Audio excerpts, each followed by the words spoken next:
Hey, this is Don from Padlock Technologies again with a quick lab video here as you've seen on my screen. I think I went over this with the overview so you guys pretty much know what's going on. All this stuff has pretty much been configured. The only thing that has not been configured is this network over here. These are my XR routers, but we're going to talk about the MPLS stuff. Now, I just did a video about MPLS, um, and I'm going to just give you some brief little pointers, stuff that I do here. I do have EVPN and all that stuff running so I can see the MAC addresses and all that good stuff from one site to the other site. So I don't know why that just happened, but whatever. Um, when this comes back on, well, I really just did that. But anyway, this data center here that's running VXLAN is actually doing mp-bgp EVPN down here, multi-site. And when I'm done, it will do it with this site here. So what we're going to focus on is this SP4 MPLS L3VPN site. So what I'm currently running here is OSPF, and I'm doing MPLS L3VPN. So you're going to see some VRFs in here, but I'm also, from a technique standpoint, I am doing this thing called prefix suppression. So what is prefix suppression? So let's open up this real quick so we can take a look here. So you can actually see what it is. So first things first, we're going to look at the routing configurations, OSPF. So it's pretty simple. Now, in the other video, I did say, MPLS LDP auto config, MPLS LDP sync, and then you see this prefix suppression. So MPLS LDP auto configuration basically says whatever links that I configure OSPF on also generate a label, right? Or run the LDP protocol on. LDP sync says, hey, do not form an adjacency until LDP is up.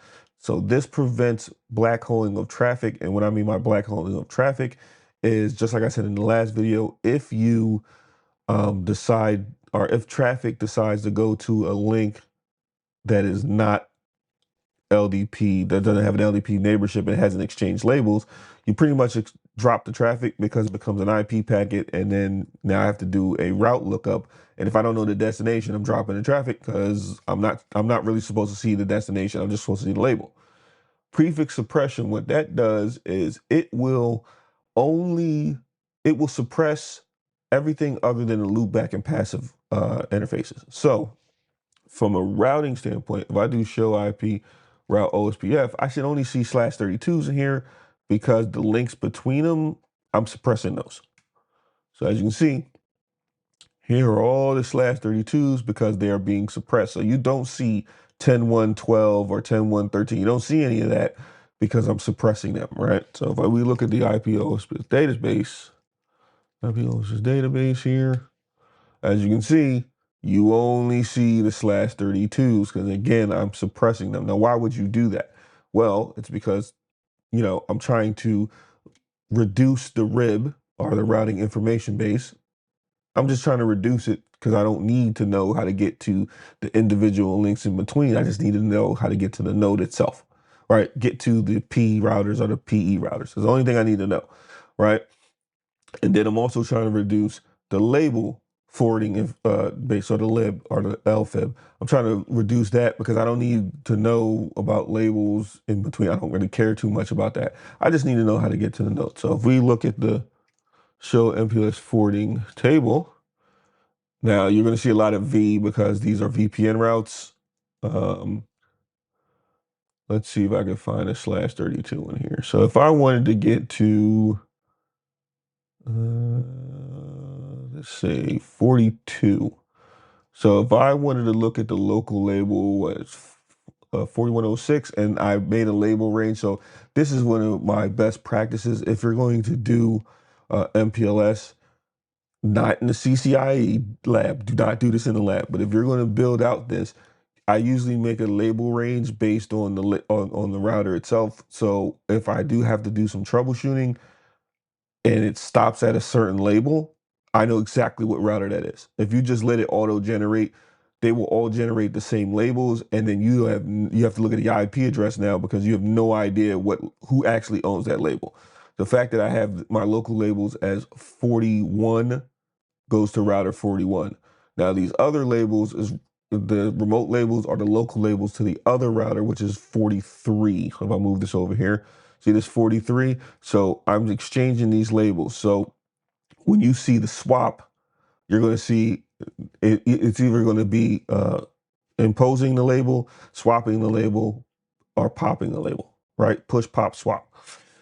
So if I wanted to see in a little bit more detail this 42, which is this PE here, you would do, let me see the local label for that. So that's 4106, 4305. So I can do show MPLS forwarding table label. I think that was 4305 detail. I think that was it. I might have got the label wrong. Let's say 4106 detail. All right, so that's 4106 detail. This gives me the exact, like if I wanted to go to this PE, right, I'm going to have this local label here, but I'm going to put this label of 4305 on there, see label stack, and then I'm going to go next hop of, 0, 10, 1, 12, 0. So here's the thing about the VPN label, though. The VPN label, and this is why it's a quicker lookup, the VPN label actually has the next hop in it. So when the PHP process happens, or the pen ultimate hop popping process happens, the router, the end router, which is the ultimate router, doesn't have to really do a route lookup because the next hop is in the label itself. Let's see here. So if I wanted to go, let me see if I can get some more labels here. 46 is 101. So if I did 101 detail, now you see that label stack here, goes to a different label stack. Now, I'm going to do a VPN label, and you're going to see what I'm talking about where, you kind of see the label in here, but I'm going to show you the VPN label. The VPN label basically says what VRF does this route actually belong to and what's the next hop. So we're going to do 255, 255, 25, and as you can see, there's no label here, so this actually is an IP. Once you strip off the VPN label, it turns into an IP packet and goes, which one is this? 40, this is going this way here. So it's going at 200, 105.0. So now if I look at this label,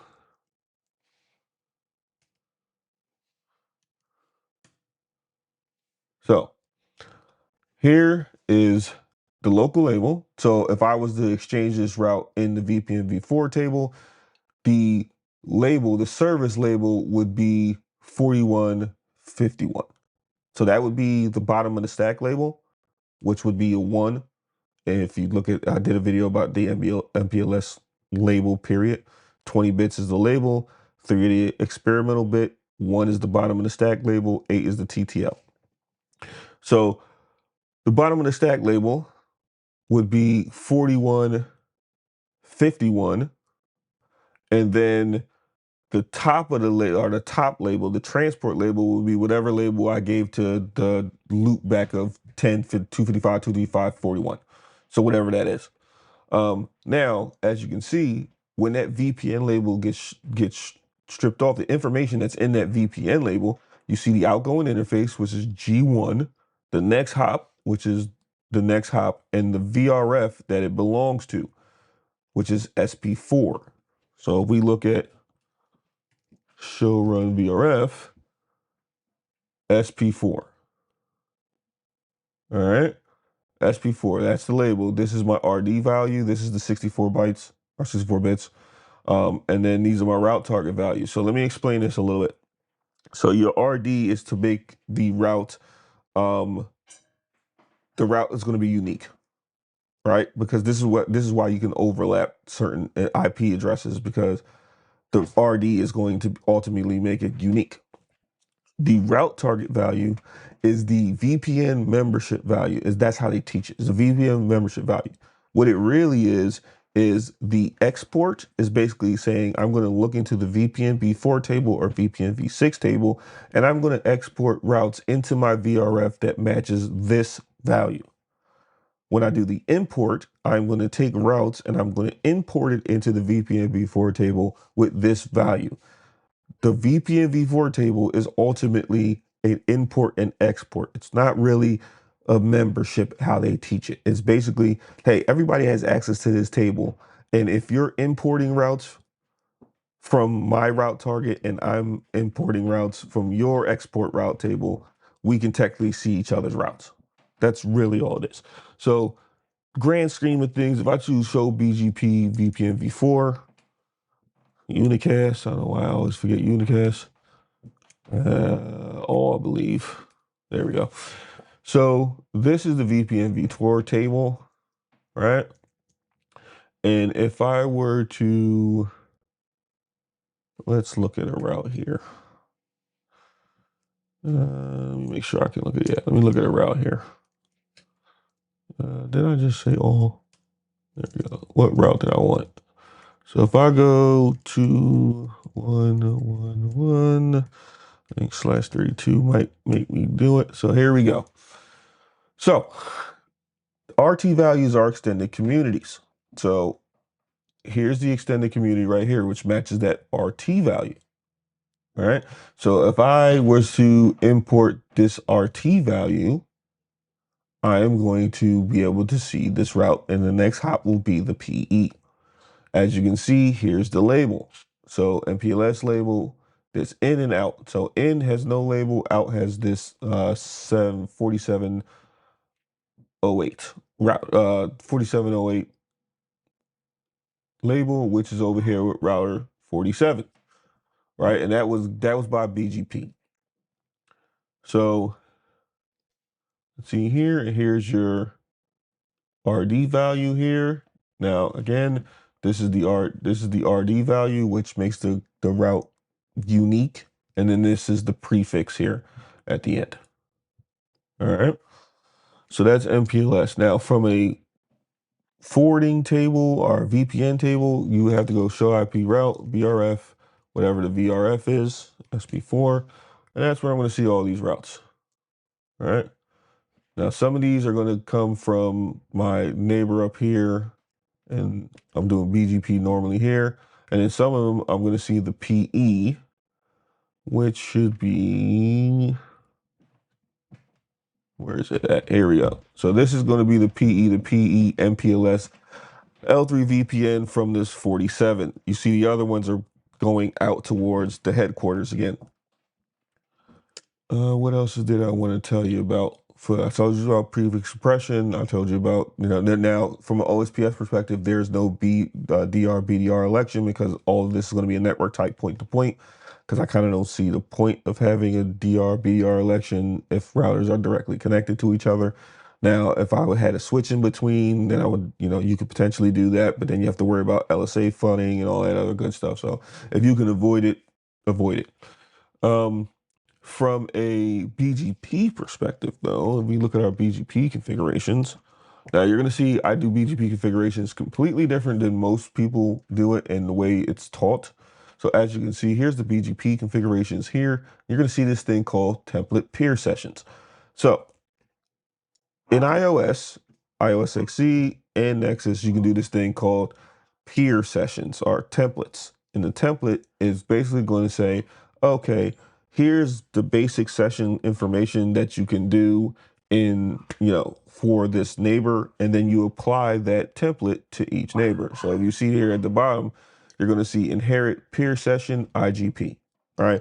And if we look up, it's going to be, here is the session information for that peer session, right? So it's going to be, remote AS, it's going to be the same because it's IGP, and then update from the loop back. And then once you do that, you just apply a peer policy. Now your peer policy would be things that you would do like next hop self and things like that if you're going to do that. This is VPNv4, so you technically don't need a next hop self because since it's going to be VRF, it'll automatically go to the global address for the PE. So I didn't really need to do that. And then the rest of it is just basic BGP stuff. And at the end of the day, all these routes are in the same because you saw it in the VPNv4 table, and then you saw it in the the IP route VRF, whatever the VRF was. And that's how these routes here, this is how I'm doing my EVPN multi-site, I'm going through MPLS to get back to the HQ, and I'm going to explain why I did that. And that'll be the last thing. So that's basic MPLS, uh, LDP style MPLS with a little trickery on there, stuff that you wouldn't do in the lab, but stuff that you would do based on your experience if you know BGP like that. Now, the reason why I had to do this is because this NSSA area, right? You cannot, if you want to do EVPN multi-site, it's based on the loopbacks in the global routing table, right? And since these two interfaces, E14, are in the VRF, I could leak from the global into the VRF. Problem with that though is when I redistribute it, the direct are connected. When I redistribute it, they're going to be seen as type 5s. Well, guess what happens when they're seen as type 5s? Since this is an SSA, it can't it can't see it. Same thing up here with this internet edge. It cannot get the route because it doesn't accept type 5s. Only 1s, 2s, 3s, and generates 7s, right? So I could not redistribute that network. I could not redistribute the network from OSPF into BGP and ultimately get down here. So what I did was, if you see there's a little pink line of E5s that are connecting to my MPLS, I'm doing BGP there, and then I'm advertising those global loopbacks over here. So now when it gets down to this border gateway node, I can see, hey, here's the peers that I need, or the IP addresses, the loopbacks that I need to pair with and do just EVPN, L2 EVPN address family with. Now, if you looked at my other video about mp-bgp EVPN multi-site, basically the same thing, right? And if we go to one of these here, just to verify, if I do show MAC address VLAN 70, you will see this IP, this address here. It was on this one. Let me go back up here just to verify that one. Hopefully that, because I have been pegging my lab lately, so let's see here. 70. That was definitely not what I wanted.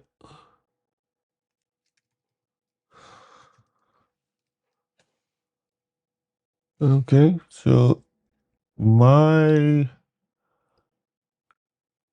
I think, you know what? I know what's happening here. Let me look at BDP L2. I think my neighborship is down for some reason.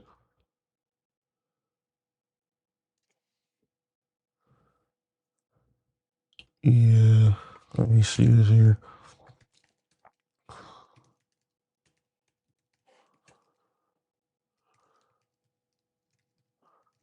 Probably won't be here. Okay, yeah. So this is being shown. This is the MAC. Oh, no, that's the MAC address of VPC over here, and I'll map it here. Then we go here. We see it here. So yes, so this is correct. Thought it was down for a minute. So this is correct. This is my multi-site address. So to get to this IP address, or this MAC address, which if I do show IP, it's the MAC address here. To get there, this router knows that it needs to go to this neighbor, and then that neighbor knows it needs to go to this address here. And how we can correlate that is if we go show IP route, VRF, L3VPN. Can I do route type? I'll just do this. So we are looking for 70.1, which is this here. And there you go. So that technically, that from an L2 perspective, if I had the ASIC, from an L2 perspective, these two machines, this machine, VPC 12 and VPC 67, would act like they're directly connected to each other, right? And as you can see, the encapsulation is VXLAN.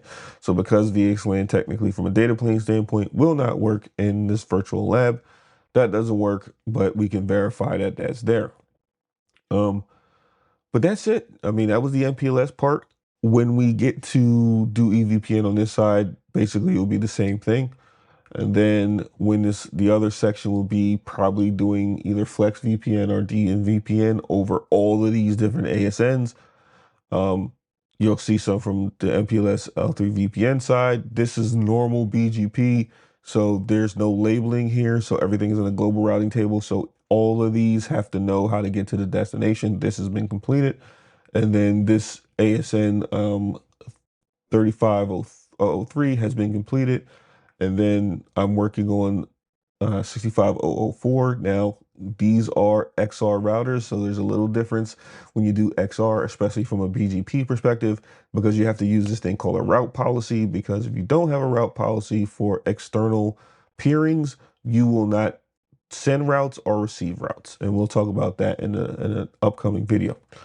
So this is Don from Padlock Technologies. I know this is a lot. I know for some of the guys that follow me that are like junior engineers or, people that's trying to get their CCIs and stuff like that, they see this stuff and they're like, man, I will never be able to learn all this. Look, I started out as just where you were at.